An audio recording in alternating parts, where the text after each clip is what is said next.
Brodes Media.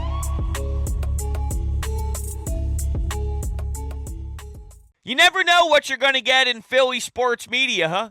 A.J. Brown on Friday afternoon called into WIP, spoke with Ike Reese and Jack Fritz about how he doesn't like what the media does, and he felt that he needed to clear his name on some things, and I respect that. I truly do. I wanted to wait 24 to 48 hours, though, before recording this podcast to self-assess, to let what he said marinate. I wanted to digest what his comments were.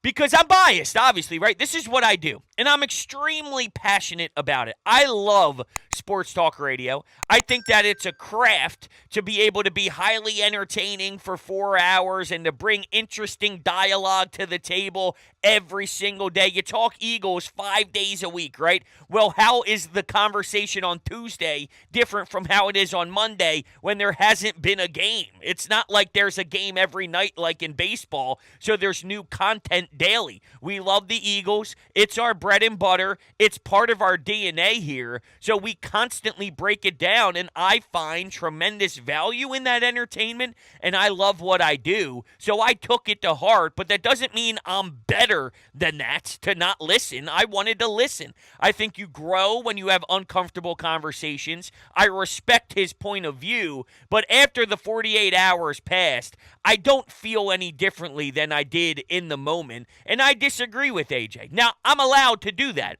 I'm okay with saying I disagree with him. I respect him, and I'm okay with him having the ability to call in and to share his side of the story. I just think he's misguided with it, and I'm allowed to have that opinion. And that doesn't mean I don't like AJ. It doesn't mean I think he's a diva, needs to be run out of town. From a football standpoint, I love AJ Brown as the number one wide receiver of the Philadelphia Eagles. He makes us better. He is a great, tremendous talent, and I think he brings way more positives than some negatives. I don't like how he handled not answering questions in the middle of the season when things were going wrong. I don't like some things that he does, but I could say that about anybody. I could say that about Darius Slay, and I think Darius Slay is a very solid cornerback who does an amazing job more times than not. But I don't like him speaking on his podcast saying, I did my job, and there's others on the team that struggled in their respected department.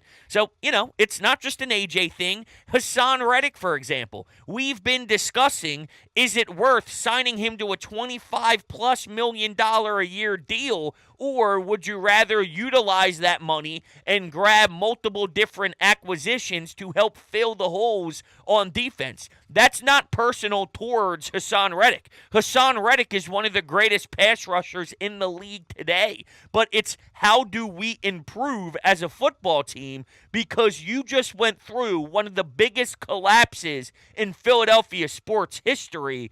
We have to ask questions. We have to get to the bottom of this.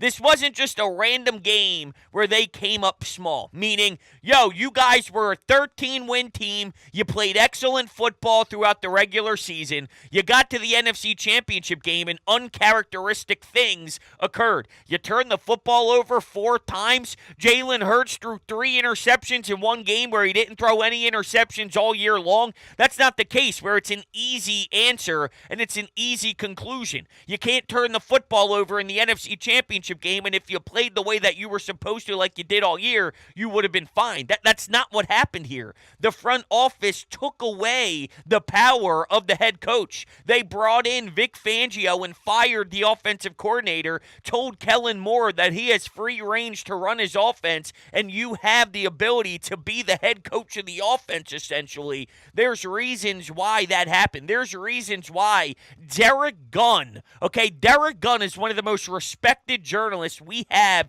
in this town. For him to say he's getting text messages during the season because they don't like what's being done with the offense and the plays are taking too long to develop, and then a week ago or a couple days ago he's saying that Big Dom has a big impact on how Nick Sirianni controls his emotions on the sideline. D. Gunn is one of the best to ever do it, and if there are stories being written about about this franchise, you'd be a fool in this industry if you don't talk about those stories. We have to bring that up. So WIP isn't making anything up. You're allowed to have hypotheticals. The job isn't to just wave pom-poms and love everything that they do and not be critical of it. We're supposed to bring analysis. We're supposed to be entertaining. And it doesn't mean make crap up and just start throwing guys under the bus. But you got to remember that you were 10-1 and became one of the most dysfunctional franchises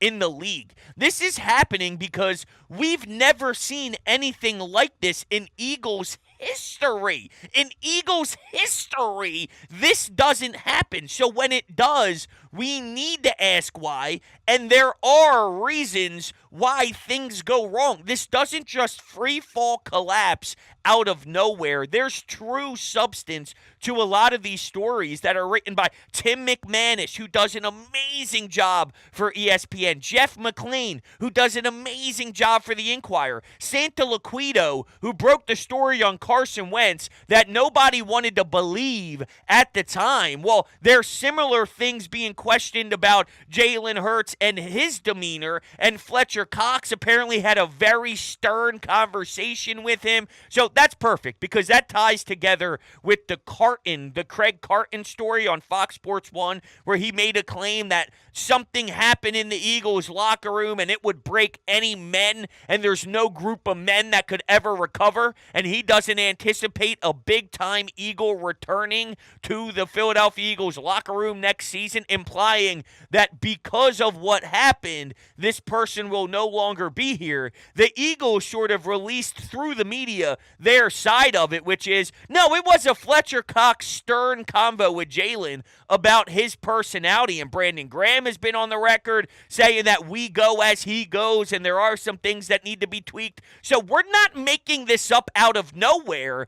It is true, and we are having the debates, we are having the discussions, and there's nothing wrong with what is done on Sports Talk Radio. I truly feel that to my core, but it's probably somewhere in the middle, right? So, shame on Craig Carton if that's what it was. Shame on Craig Carton because he implied that it was women, it was money, it was something along those lines. That's what breaks a group of men.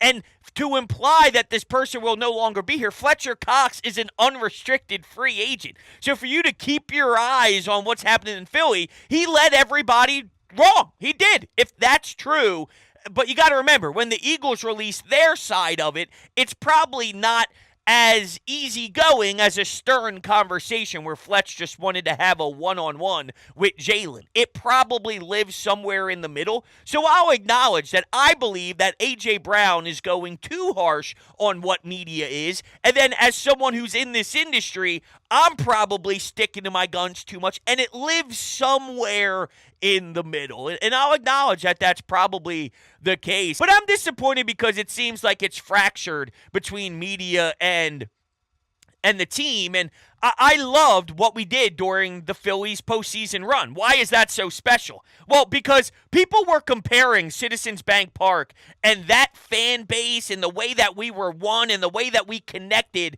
with the team like a World Baseball Classic. And the World Baseball Classic is a country, a very passionate country that is supporting their baseball team, going bonkers, trying to win a trophy, extremely passionate. That's how the city of Philadelphia was getting love with their